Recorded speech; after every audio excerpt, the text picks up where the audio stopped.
Marami akong kahinaan. Hindi ako masyadong marunong mag-English. Pero kinikip ko yun. Maria Nuevera? Ikaw ba yan?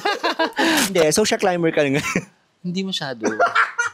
Pangarap ko yan. Charot.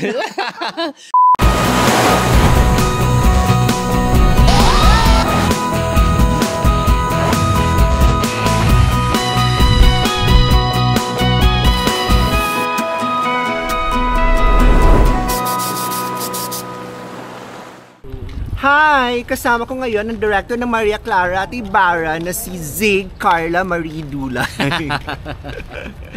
Nandito kami sa Nabunturan. Tapos siya yung tagahawak na payong kasi umuulan. Yes, katatapos lang ng talk, ng workshop sa mga taga Nabuntaran. Ginagawa natin dito. Nandito kami para sa Nabi Filmex. Nagpa-film workshop ako, 2 days. And then katatapos lang ng second day. Sobrang ang saya na na maging bahagi dun sa pagbibigay inspirasyon sa mga future filmmakers mula sa Damudnoran at sa iba pang bahagi ng Mindanao. So, ang saya kasi nakaabot ako ng Mindanao. Correct. Para mag-share. Tapos kasama ko si Aunt, si Babs. Si Zig talaga kasi original auntie ko yan noon. As in, mga utusan pa kami sa pelikula. Auntie ko na yan. Yeah. So, kumusta naman Zig ang success mo? Matutuwing mo na bang successful ka sa buhay as a person? Yes, at hindi. Kasi nag-start kami kasi ni Zig, mga nasa 2010. 2005, di ba? Matagal na. Matagal na kaming magkakilala at magkaibigan. Matagal na kami nagpaplastikan actually. Tapos, ayun, may tuturing kong success kasi unang-una, nagagawa ko yung mga bagay-bagay na gusto ko. Tapos, yung gusto mong bagay, nagagamit mo, hindi lang para sa sarili mong growth, kundi para makapag-inspire ka rin ng mas nakararaming tao. Feeling ko yun yung success para sa akin. Hindi naman sa hindi pa ito yun. Ako maghahawak na payong kasi ikaw yung diva dito, di ba? Hindi naman sa hindi pa ito yun, kundi... Check natin dito yung kape. Wala daw. Wala. Nagtanong na kami dyan kahapon. Ano lang? Pizza lang. Pasta. Okay. Parang laging yung pakiramdam na lagi kang nasa simula. It feels like parang beginners. Beginners. Ano ba yan? Beginner's luck. Beginner's luck or beginners yung pag-iisip na parang kang laging baguhan. Kasi dati, hindi namin naisip ni Zig na magiging ganito kalaki. Actually, ikaw, as a person, may, ka ba dati? May resistance ka ba? Dati, na mag-mainstream? Kasi parang, hindi mo sa resistance, kundi hindi mo lang kasi na-imagine yung mundo. Tapos, ako naman, mabilis lang naman ako makontento sa mga bagay-bagay. Tapos, in the first place, gusto ko lang naman makapasok sa industriya. Tapos nung nakapasok na ako, mahirap, pero ito yung bagay na gusto mong gawin eh. Actually, ang problema nga lang natin dati, hugot lang. Yes, more pain, more art. More pain, more art. Tama. Yun lang yung problema namin sa buhay dati. Pero Zig, sobrang napaproud ako sa'yo kasi nakuha mo na yung mga hindi mo inasahan na makuha, actually, no? Yung parang, parang dandahan mo din siyang pinaghirapan. Oo, alam mo yan. Tapos ang dami mong pinaplastic ng mga tao. Dahan-dahan, parang slow burn siya eh. Parang slowly but surely. In-expect mo ba yung success mo? Hindi. Bakit? Hindi naman ako expectorant. Charot. Hindi. Dati kasi tayo na magkasama tayo, ang lagi nasa isip natin ay survival. Kasi ng poor natin. Kailangan lang nating mga grepa, di ba? Mga grepa kami. Alam mo yung term na grepa.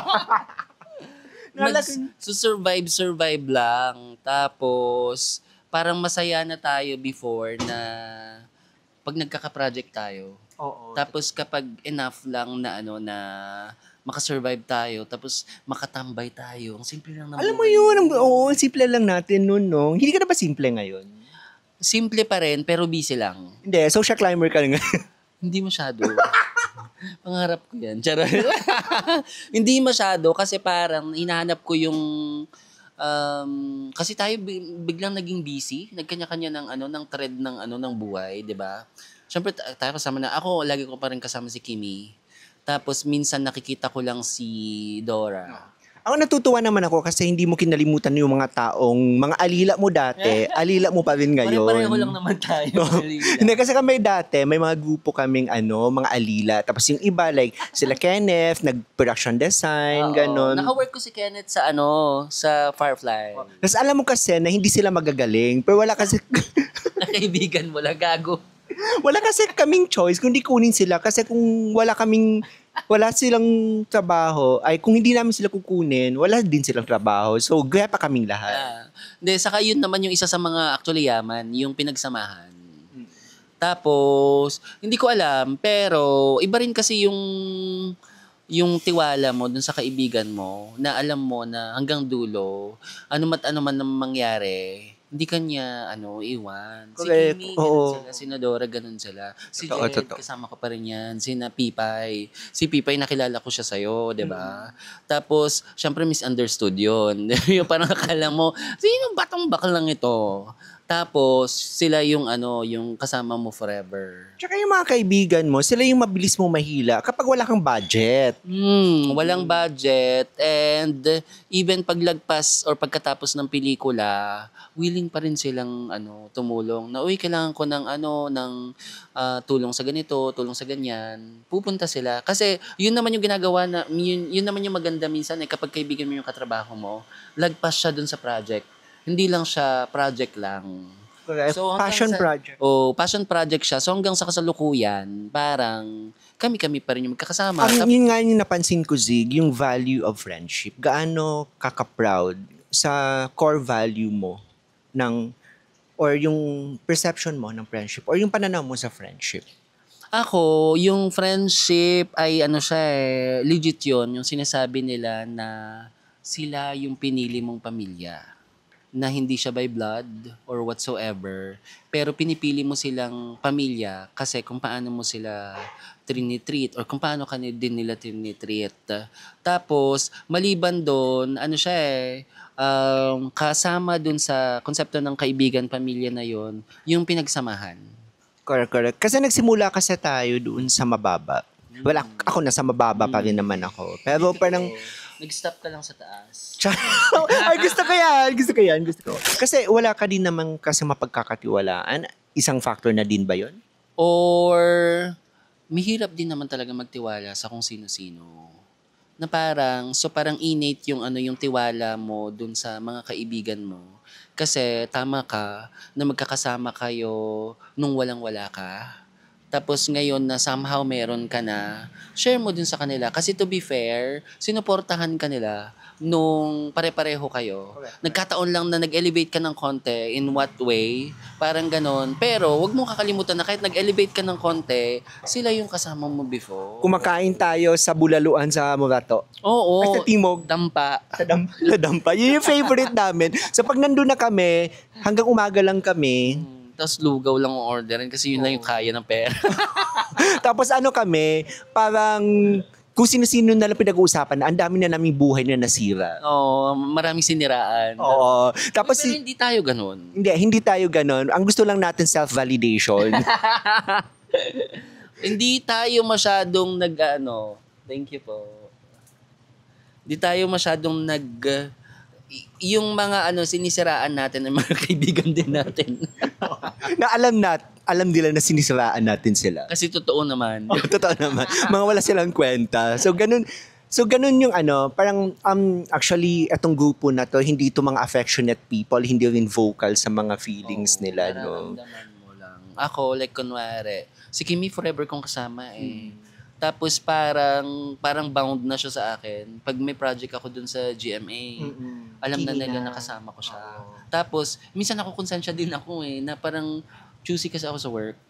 I mean, hindi sa kung ano-ano man, pero naghahanap kasi ako ng work na nagka-count. Hindi ko tinatanggap lahat ng trabaho. Medyo pangit yun sa sarili ko. Minsan, syempre kailangan ng trabaho talaga. Tapos nag-a-attitude yung self ko na ayaw niyang tanggapin. Kukonsensya ako minsan kasi kung tumatanggap ka ng trabaho, hindi lang para sa sarili mo kundi para din sa mga kaibigan mo or para din sa ibang tao na nangangailangan ng trabaho. Okay, so may mga projects ka na hindi masyadong malapit sa puso mo. Paano mo siya mapapaganda ngayon? So, anong gagawin mo para yung negative, in a way, gagawin mo siyang positive? Magandang question yan. Kasi nangyayari talaga yan madalas. Pero pinapasok sa utak ko na make it personal. Gawin mo siyang personal, ibig sabihin, hindi mo siya kwento or hindi malapit sa'yo, pero hahanapin mo yung punto na kukonekta ka dun sa project. Tapos pag nakakonekta ka na, commitment na, mag-commit ka na, nagagawin mo na yung best mo para maipalabas yung best version ng project. Tsaka So yun na yung lumalabas, pinupusuan mo. Correct. Tama. Puso talaga. Yung parang sa una pera-pera lang kasi alam mong wala kang project at kailangan mong bigyan ng trabaho sa mga kaibigan mong grepa. Ang paano mo ang hinahanap yung puso mo sa lahat ng ginagawa mo kahit na ayaw mo? Ang tricky ng question. Yung ayaw ko, nako-convert siya doon sa mahal mo na kapag pinupusuan mo na yung bawat eksena or yung bawat ginagawa mo mismo. Or kahit sa buhay? Paanong buhay? Like, kunwari ayaw mo tapos pupusuan mo, parang ganon. Siguro mas tinitignan ko lang yung greater value ng pangyayari, like kunwari o ng mga bagay-bagay na hindi na ako tumitingin dun sa mga maliliit na detalye lang. Maybe yung maliit na detalye something negative, pero mas nakikita ko na yung greater purpose na pwede ko naman yakapin yung negative na yan para sa mas malaki at mas mahalagang bagay. Like kunwari, tatanggapin ko yung isang kumbaga project na hindi ko masyadong feel. Pero pag tinanggap ko kasi yon, magkakaroon ng kabuhayan yung mas nakararaming tao, hindi ba mas mahalaga yon? And then in that way, So, kailan yung canonization mo? in that way, mas pinagbubuti mo. Mas pinagbubuti mo na yung work kasi alam mo na doon na nakasalalay, hindi lang ikaw Maliban sa syempre nandun yung pangalan mo, doon na nakasalalay yung next pang project ng mga kasama mo. So, may mga project akong tinatanggap na hindi para sa akin, kundi para doon sa mga kaibigan ko. Well, it helps na din siguro, Zigno, na talagang naggaling talaga sa walang-wala. Kasi kapag walang-wala ka, lalaban mo lahat kasi wala namang mawawala sa'yo. Wala ka naman talaga Nasaksihan ko din kasi dati si Zig na sobrang struggling talaga niya. As in, Struggling artist. Oo, struggling artist talaga siya. I mean, hindi lang talaga struggling as in, hindi naman siya literal nothing kasi meron ka namang ibang options. Pero alam mo yung, hindi kapag nandun, wala ka pa nandun. Kasi hindi ako film graduate. Galing ako ng probinsya. Pagpunta mo ng Manila, anong meron ka? Kundi yung sarili mo lang at yung mga kaibigan na nandoon. Sabay-sabay kayong grepa, sabay-sabay kayong naghihirap, sabay-sabay kayong naghahanap ng karinderya, yung parang ganon. Tapos I think nakatulong sa akin yun doon sa pag-create ng mas grounded at mas may puso ng mga eksena. At hindi ko yun tinatalikuran. At alam mo bang ginagawa ko pa rin hanggang sa kasalukuyan? Hindi ako nagka-car. Hindi ako na kumakain sa... Totoo, hindi ako kumakain sa mamahaling restaurant. Mas pinipili ko pa rin ng karinderya.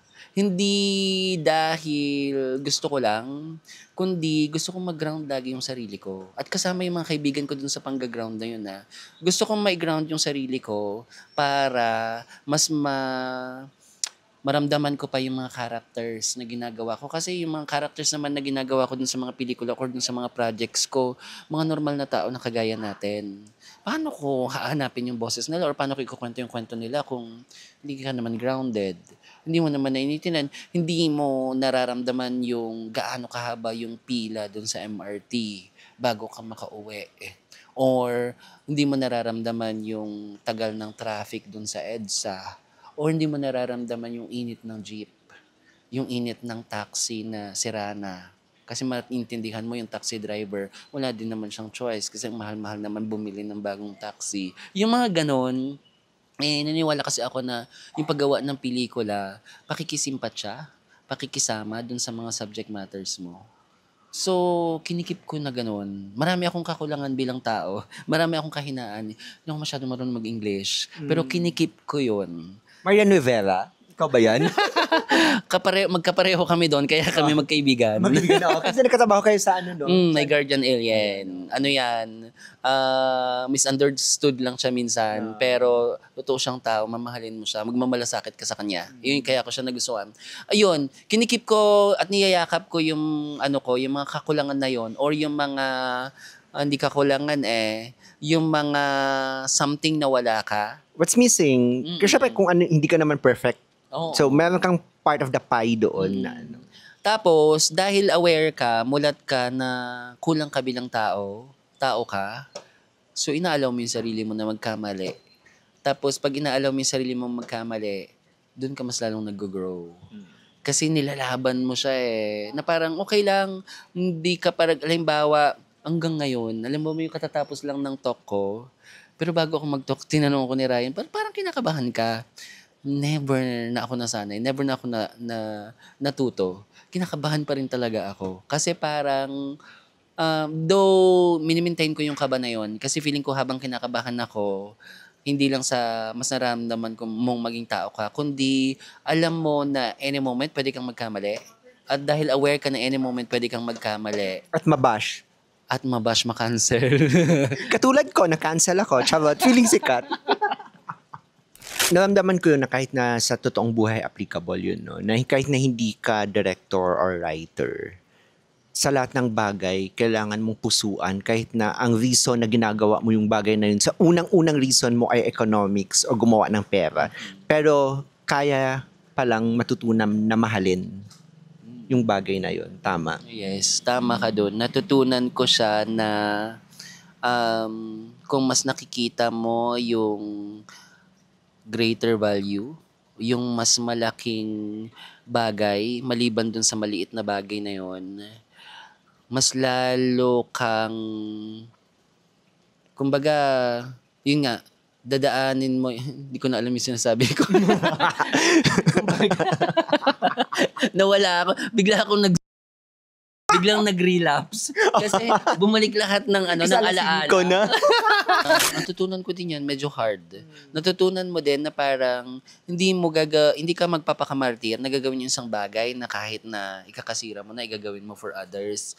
Hindi. Kailangan buuin mo muna yung sarili mo bago ka lumagpas doon na paggawa ng isang bagay para dun sa ibang tao. Kasi, sabi nga ni Sir Bing, naalala ko before, bago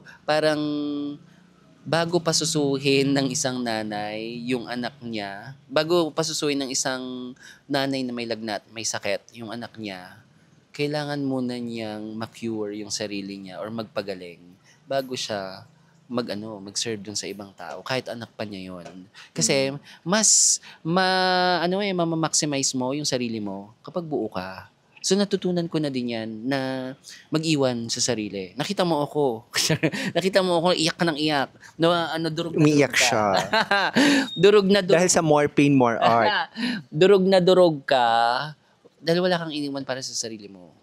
After that, nung nakita mo akong umiyak na yon, natutunan ko na parang hindi ko pwedeng ibigay sa ibang tao yung buong-buong sarili ko.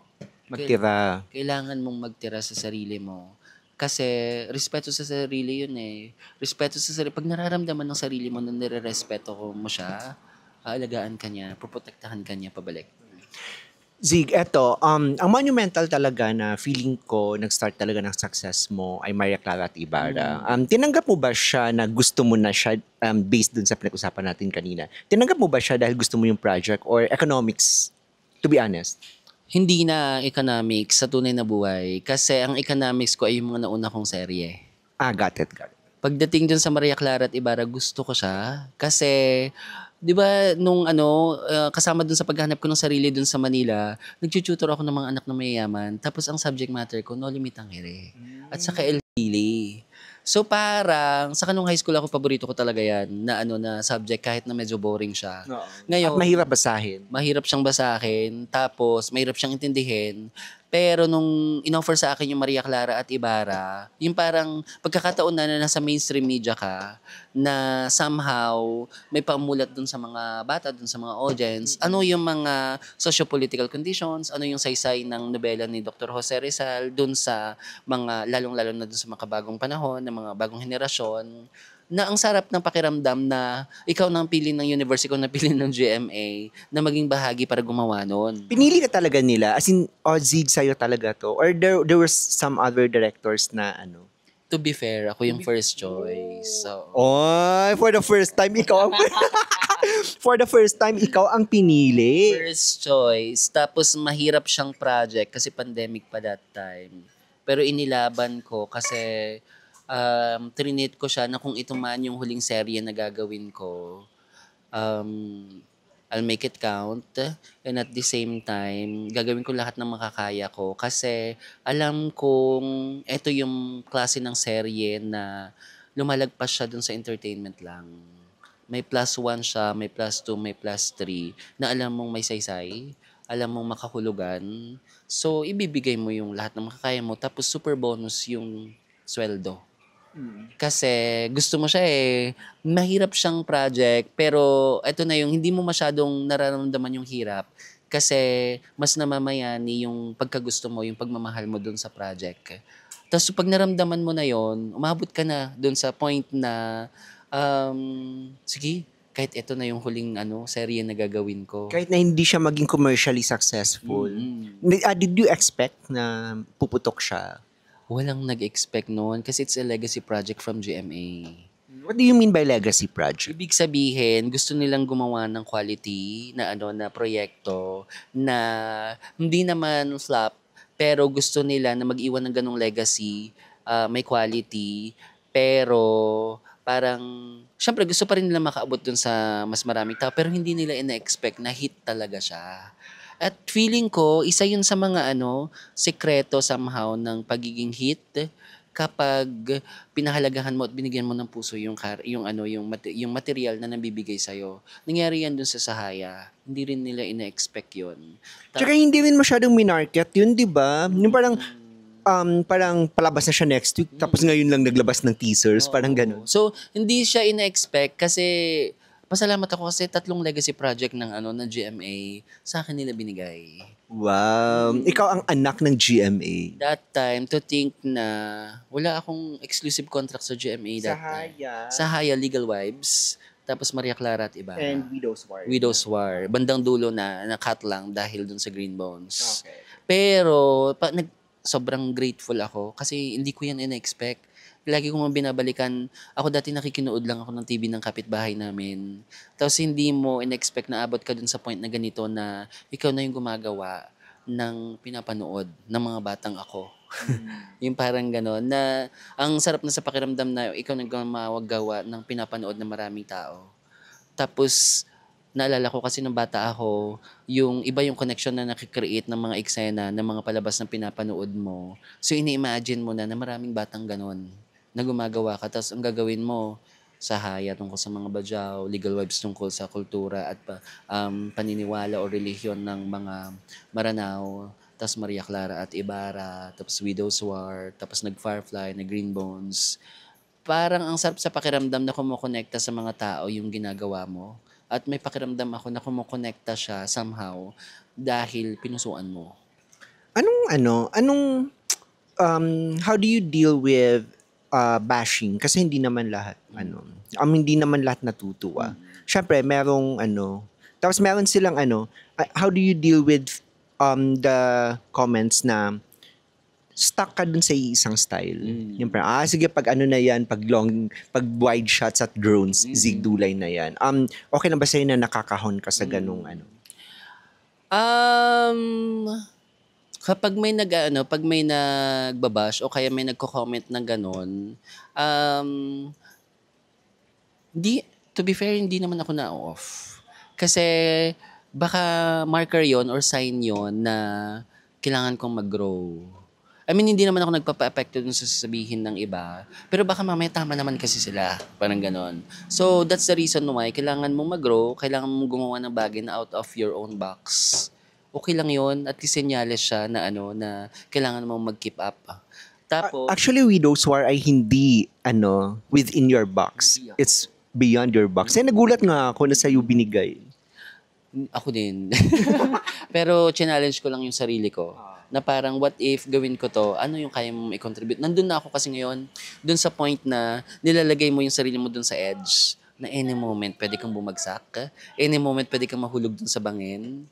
Pero ini-enjoy mo na kailangan mong sumugal na nasa edge ka. Kasi kung wala ka dun sa edge, hindi mo makikita kung paano yung paghulog na yon. Nahulog na naka-green screen. Yeah. No comment. Yung parang saktong-sakto pang edge, di ba? So ngayon yung mga ginagawa ko, nilalagay ko yung sarili ko dun sa edge. Kailangan may risk. Kailangan meron kang hindi sigurado. Kasi kapag sigurado ka, baka maulit mo lang yung dating ikaw. Ibig sabihin, nasa comfort zone ka. Are you ready? Ready ka na ba na hindi magstay doon sa top? Hindi hulog, pero syempre hindi na bilog naman ang mundo, realidad naman siya. Are you ready na hindi ito permanent, itong pagiging nasa top? Ako naman, ang tingin ko ay papunta pa lang sa taas. Nice. Hindi pa ako nasa taas, parang gano'n, na practice pa lang ito. Papunta lang pa lang tayo sa exciting part, parang gano'n. Ngayon, part siya ng journey. Parang, I think never ka maging nasa taas sa tunay na buhay. Kasi, like, kunwari, kumbaga, ngayon dun sa estado ko, may mga nilulook up pa tayo. Ibig sabihin, wala ka pa doon. May mga nilulook up pang tao, nilulook up mo, hindi lang dun sa success na natamo nila, kundi sa pagiging mabuti nilang tao, pagiging dakila nila. O hindi lahat na mabubuting, ng successful ay may mabubuting tao. May mga ganon, pero hindi ko nilulook up yung mga taong yon. Ang mga nilulook up ko ay somehow nandun na sila, and yet, alam pa rin nila kung paano i-ground yung sarili nila. So, hanggat may nilulook up kang mga tao, hanggat may ina-aspire ka na maging, hindi ko tinitignan yung sarili ko na nasa taas. So sure ako. I'm so sure na hindi ko pa nagagawa yung mga best films ko. Hindi ko pa nagagawa yung mga best projects ko. At etong mga to ay practice pa lang para sa mga greater things na mangyayari. At tinatanggap ko lahat yun. Ngayon, kung tinitignan mo na practice ang lahat ng ito, nagpa-practice ka para maging perfect, kahit alam mong wala namang perfect. So, nagpa-practice ka, ibig sabihin, meant ka to fail. At yung fail na yon, yung mistakes na yon, yun yung magiging hagdanan mo para mag-level up. Nandun pa lang ako. Maybe hindi sa babang baba, kasi nakita natin, sabay-sabay tayo dun sa baba, nagle-level up. Pero hindi ko nakikita yung sarili kong nang sobrang nasa tuktok, kasi hindi pa yata ito yun. Sa tingin mo ba yung success mo ngayon ay mabilis? Or panang pacing? Is it slow? Or kasi parang nag-start tayo mid-2000s, tapos oh my God, 20 years! 20 years. So parang do you think sa 20 years na yun, is it a slow pace? Like para sa mga tao ngayon na kahit na hindi nagpipelikula, like they're going through something sa buhay, na parang feeling nila stuck sila. Meron, sa tingin mo ba fast pace ang success mo? Or parang sobrang bagal yung pagpunta mo dito sa part na to, tapos dito sa part na to biglang bilis. Ganun yung ano niya. Parang ganun. Dun sa dulo mong sinabi na slow burn siya, pero alam naman natin na na pinaghirapan 'yan. Alam naman natin na iginapang natin yung pagiging slow burn na 'yan. Tapos pagdating dun sa yun sa ngayon, tapos sunod-sunod na mabilis na yung pangyayari. Alam ko part siya. Tapos alam ko may pagkahulog ulit diyan eh. And it's part of life. Kailangan mong tanggapin kasi yung pagkuhulog na yun, mas dun ka nagkakaroon ng kwento, mas dun ka nagkakaroon ng buhay pa ulit. Mas dun mo nararamdaman na tao ka, meant ka na nasa ground. Panatilihin mo yung sarili mo na nasa ground kahit marunong ka nang lumipad. Zig. Ano tayo, matagal tayong hindi nagkikita palagi. So parang na-miss kita, sobra. Ay, oo nga, ang tagal nating hindi nagkita. Oo, ano Tapos na-surprise ako sa totoong buhay. Nakalimutan ko na taga Davao ka. Ay, nakalimutan mo nag-exist ako. Nakalimutan ko na taga Davao ka kasi yung nabunturan na ano ako na parang outside siya. So hindi ko ina-expect na, napupunta ka dito. So parang sobrang kinatok mo ako ng malakas. Nashock ako na parang, dito ka. Nag-exist pa ako, buhay pa ako. Ayan, so matagal tayong hindi nakikita. Pero alam ko, parang connected na tayo sa isa't isa. Kahit na plastikan lang tong friend. In fairness naman, even naman bago ka mag-base dito, nagkikita-kita tayo doon nila Donna. Although kahit busy lang yung schedule mo. Ayun. Zig, anong masasabi mo sa lahat-lahat ng mga tao na lessons na pwede nilang anuhin? Kulang kasi kami sa time kasi aalis na ako. May part 2. Oo, may part. Ako siguro, manggaling ako dun sa sinasabi mo kanina na sa anumang ginagawa ko, nilalagyan ko ng puso or pinupusuan ko. Kasi para sa akin, yun yung pwede ko sigurong ibahagi dun sa ibang tao na parang lahat ng gagawin mo, lahat sa case ko, lahat ng gagawin mo, siguraduhin mo na mahal mo or mamahalin mo. Dahil pag ginagawa mo na yung isang bagay, pag inaabot mo na yung pangarap mo, pag ginagawa mo na yung isang bagay, sa kasagsagan nun, marami kang pagdadaanan. Madadapa ka, mahuhulog ka, masasaktan ka. Pero dahil mahal mo yung ginagawa mo, ilalaban mo ulit, madadapa ka, lulubog ka, o mahuhulog ka, pero babangon ka ulit na para bang hindi ka nasaktan. Correct. Tsaka, tama, pusuan lang talaga ang synopsis ng episode na ito. Bigay mo yung puso mo para lumabas dun yung kaluluwa. At salamat na nahuli kita kasi hindi to nagpapa-interview. Hindi ko kaya. Hindi niya kaya. Ayaw na mag-podcast. Pero tinarap ko na siya talaga. Nagplano pa tayo na mag-podcast. Oo. Hindi natuloy kasi ayaw niya talaga.